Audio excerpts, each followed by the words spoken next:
If you had entered that room in Liverpool that morning, the first thing you would have smelled wouldn't have been blood, but an unsettling heavy silence, as if the house had been holding its breath since the previous night. Julia Wallace was dead, lying on the living room floor, and the most disturbing thing wasn't the violence of the crime, but the immediate feeling that it shouldn't have been possible. No forced entry, no broken windows, no neighbors heard anything, and yet someone entered, killed, and simply disappeared. This case became known among investigators as the impossible crime, not because it was overly sophisticated, but because it defies the basic instinct of anyone looking at the scene. The house was small, organized, ordinary. There were no obvious escape routes. There was no apparent hurry. Julia wasn't armed. There were no clear signs of an intense struggle, but something was wrong with every detail, as if the scene had been staged to confuse anyone who dared try to understand what happened there. Now imagine this. The police arrive, cordon off the area, do what they always do: photos, measurements, mechanical questions to the neighbors. But the more the agents observed, the more an uncomfortable feeling arose. No one seemed to fit into that puzzle. There was no obvious suspect, there was no clear motive, and worse, there was no logical path that explained how the killer entered and left without leaving practically any trace. This is where the case transforms into something bigger than a simple homicide, because what haunts the Liverpool police to this day is not only who killed Julia Wallace, but how someone managed to do it without being seen, heard, or noticed. In common crimes, you reconstruct steps. Here, the steps simply don't exist. It's as if the killer appeared out of nowhere and returned to nowhere. Some more experienced investigators said, years later, that this was one of those cases that makes you doubt your own training. Every rule seemed to fail, every assumption led to a dead end, and when the police believe they have understood the dynamics of the house, a small, almost invisible detail emerges that knocks everything down again. An object out of place, a time that doesn't match, a statement that seems normal but isn't. And as you listen to this story now, I want you to place yourself inside that room, not as a spectator, but as someone trying to understand. Because what begins here is not just the death of Julia Wallace, it's the start of an investigation that will test human limits, expose flaws in logic, and raise a question that remains without a clear answer. Are some crimes impossible, or do we just not want to accept who was really there? The first thing the police did was try something simple: reconstruct Julia Wallace's last routine. Times, steps, habits, basic things. She was predictable, known by her neighbors, and didn't live in open conflict with anyone. She had no history of threats. She wasn't someone expected to die that way. And that in itself is a serious problem in any investigation, because improbable crimes often hide truths that are even harder to accept. The body was on the living room floor, and there were no clear signs of forced entry at any entrance. The front door was closed, the windows were intact, no signs of forced entry, no broken glass, no damaged locks. This immediately eliminates an impulsive intruder. Whoever entered that house was either invited or knew exactly how to enter without leaving marks. This conclusion changes everything, because it transforms the crime from something external to something intimate. The pattern of injuries didn't help either. It didn't seem like an attack of uncontrolled rage, but it also wasn't clean enough to seem planned with surgical coldness. It was violent, direct, too efficient to be random, the type of violence that arises when someone is already emotionally close to the victim, or when they want to ensure quick silence. This raises an uncomfortable question: did Julia recognize her attacker? When investigators analyzed the furniture arrangement, another detail caught their attention. Nothing was completely overturned. There were no clear signs of a prolonged struggle. It didn't seem like Julia tried to escape. This suggests an initial moment of trust, a moment when she didn't feel immediate danger. In real crimes, this detail is often decisive because people only relax like that when they believe they are safe. The police then begin to look at the time. How long was the killer inside? too long for someone nervous, too short for someone improvising. There were no clear footprints, no obvious missing objects, nothing that screamed robbery. This rules out the simplest motive and pushes the case into more uncomfortable territory. Murder was the ultimate goal, not a consequence. And this is where the case begins to unsettle even the most experienced investigators. Because when you eliminate the unknown intruder, you eliminate the theft, you eliminate the random attack, what remains is a scenario too small for so many gaps. Someone who knew the house, someone who knew the schedules, someone who didn't need to break anything. And from that moment on, the investigation stops looking for who entered and starts asking who was already inside Julia Wallace's life without raising suspicion. When the police reach the point of suspecting someone close to the victim, they do something predictable. They try to quickly confirm a narrative that brings order to the chaos.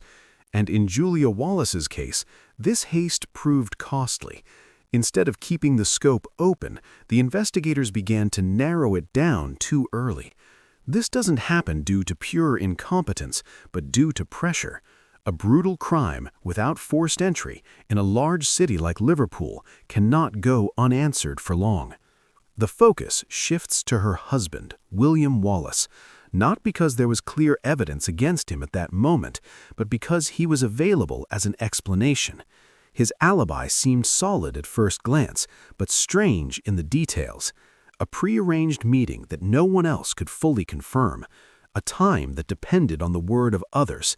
None of this proves guilt, but all of it fuels doubt, and a poorly conducted investigation feeds on doubt as if it were certainty.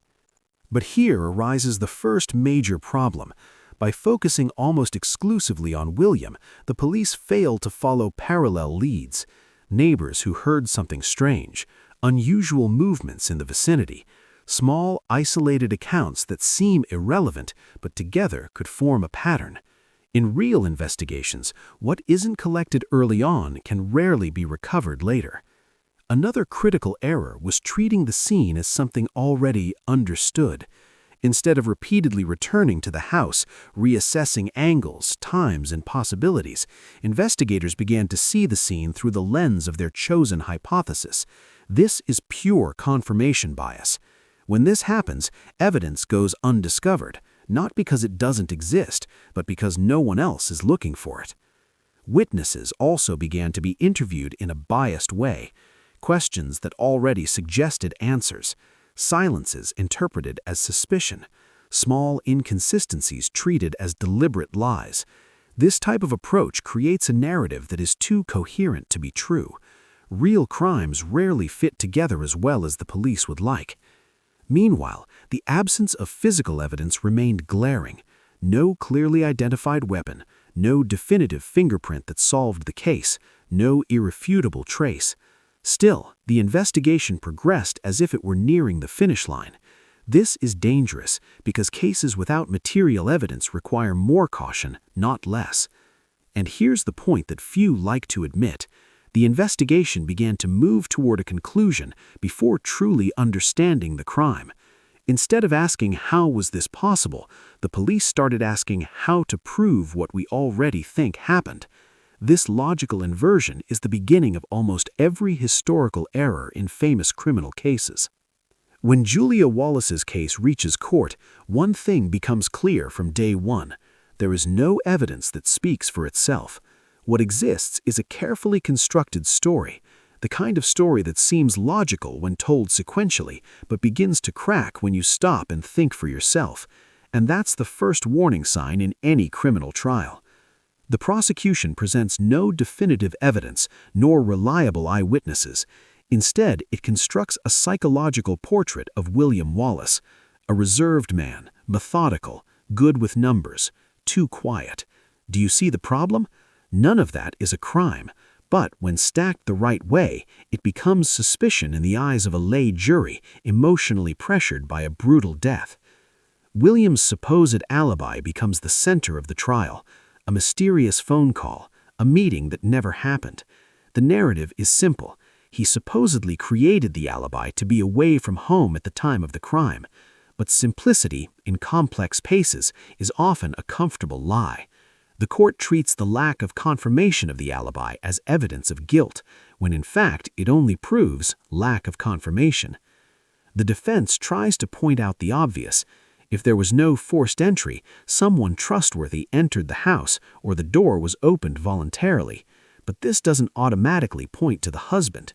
This detail, which should open up multiple possibilities, is constantly pushed back to a single person.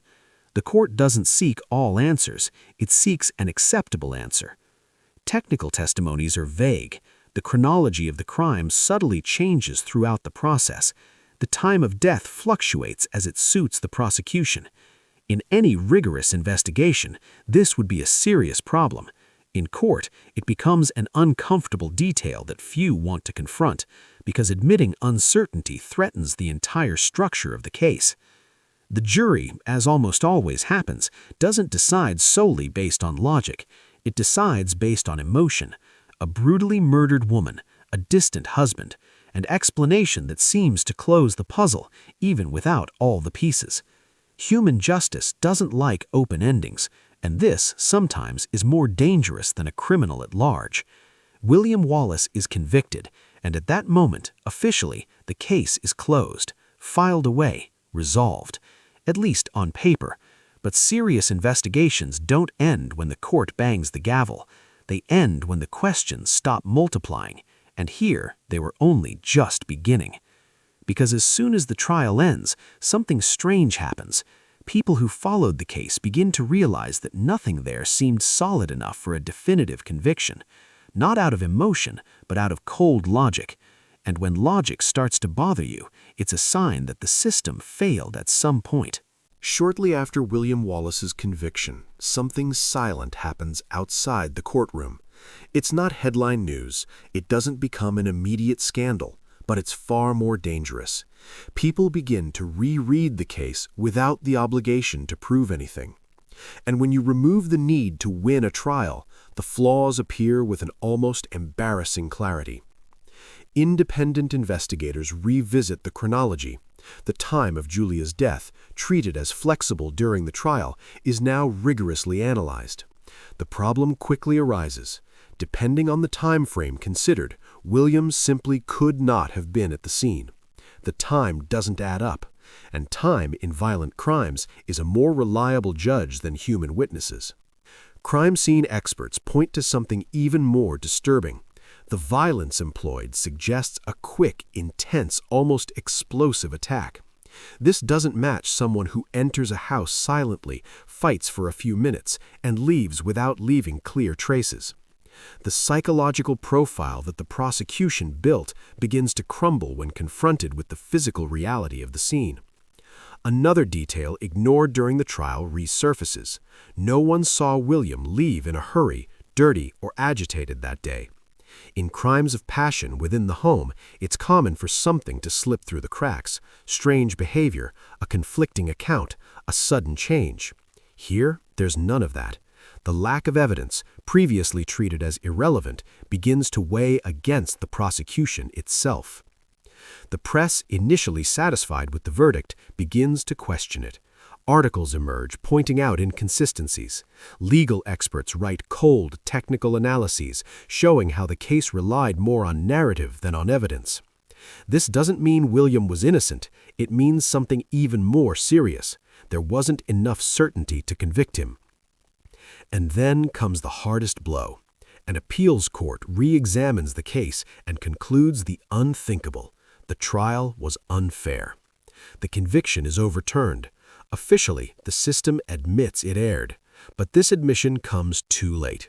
A man's life has already been destroyed. The truth about Julia's death remains as distant as the first day. The case now enters a gray area.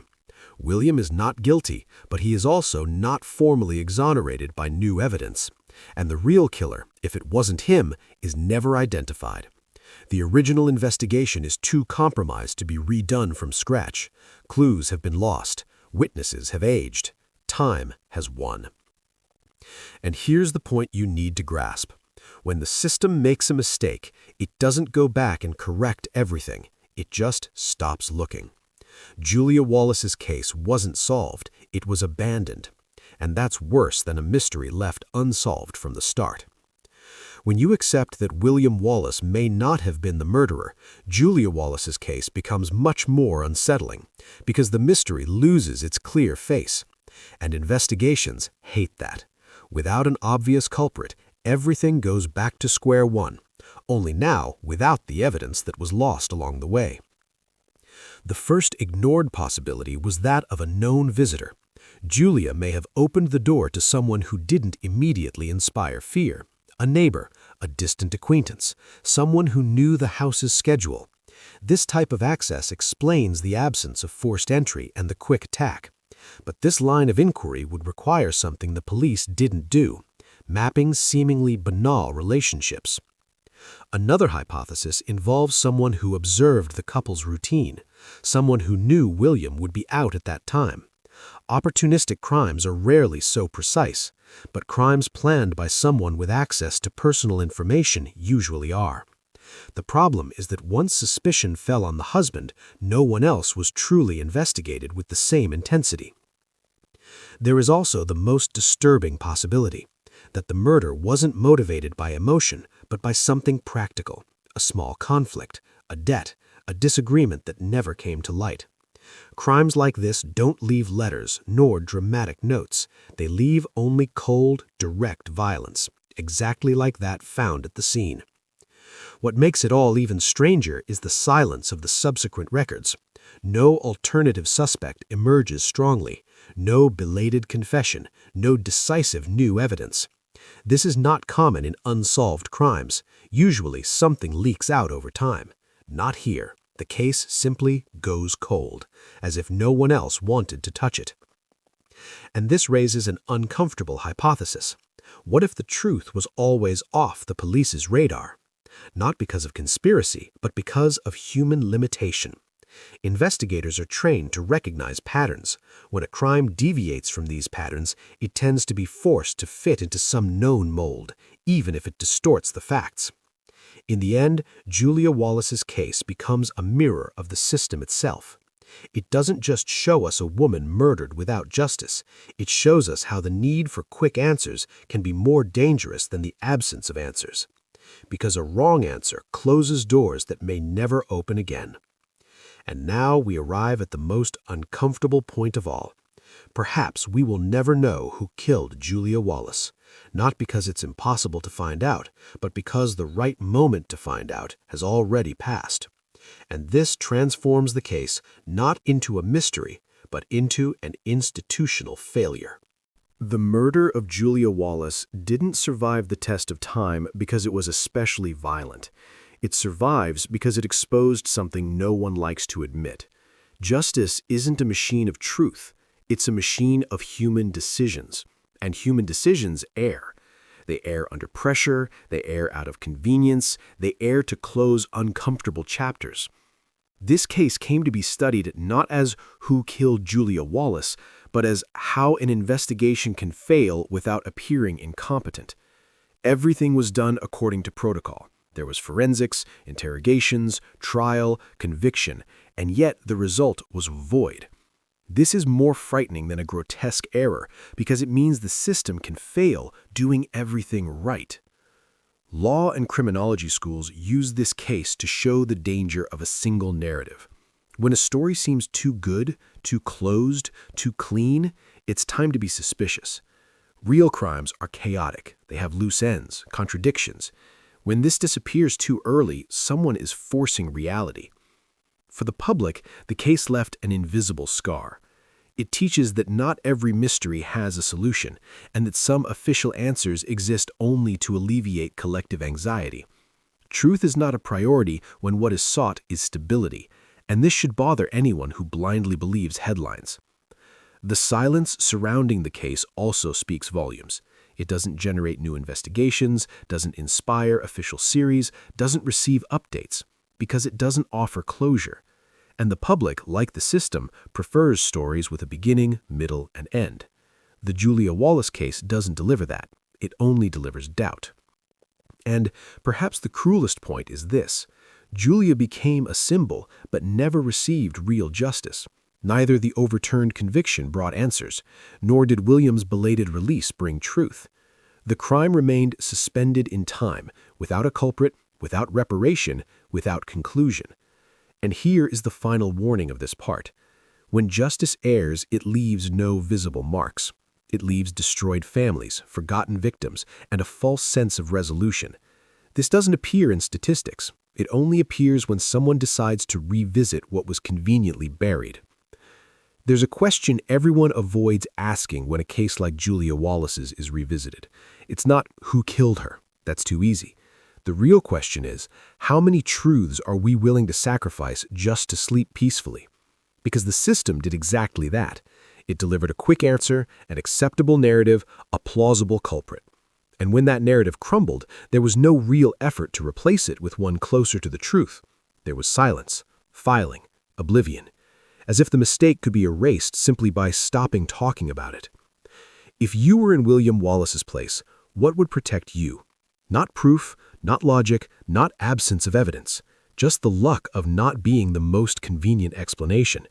And that should send a chill down your spine, because it means that any ordinary person can give the wrong answer to a question that's too difficult.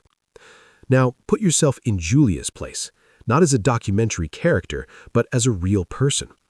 She went in that day without knowing that her death would become an academic example, a historical error, an interesting case. Justice for her never arrived, neither by condemning anyone nor by freeing anyone. Justice demands truth, and that never appeared. And here is the final warning that almost no one says aloud. Cases like this are not exceptions. They are simply the ones we manage to see.